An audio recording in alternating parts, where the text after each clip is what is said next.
L'ennui est-il un ingrédient indispensable pour nourrir l'envie et le désir d'apprendre des enfants?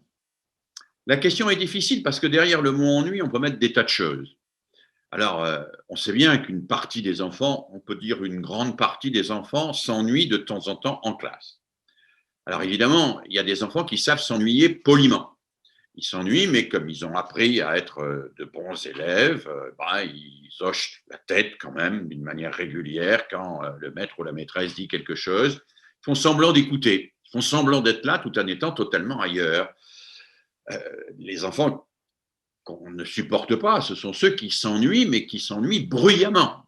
Et cela, en général, ça leur provoque un certain nombre d'inconvénients et parfois même ils sont exclus. Alors, ce n'est pas de cet ennui-là que nous parlons.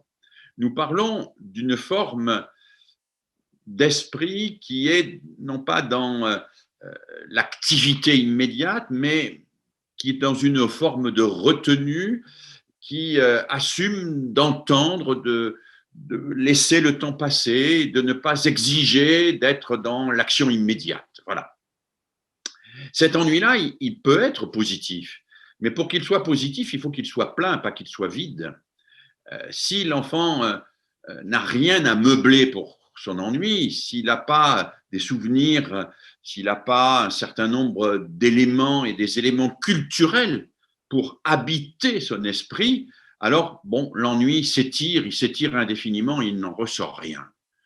Si on veut que nos enfants s'ennuient efficacement et que ces temps d'ennui soient pleins, qu'ils soient créatifs, qu'ils soient des moments d'imagination, qu'ils soient des moments de réflexion authentique, que ces temps d'ennui soient suivis d'un passage à l'écriture, d'un dialogue, de quelque chose qui fasse qu'ils auront été positifs, alors il faut offrir à nos enfants des richesses culturelles. Il faut leur donner de quoi meubler leur imaginaire, de la littérature, de la culture, des sciences, tout ce qui leur permet de s'habiter eux-mêmes et de ne pas être réduits à regarder le temps passer avec ce qui est plus que de l'ennui à ce moment-là, ce qui est du vide.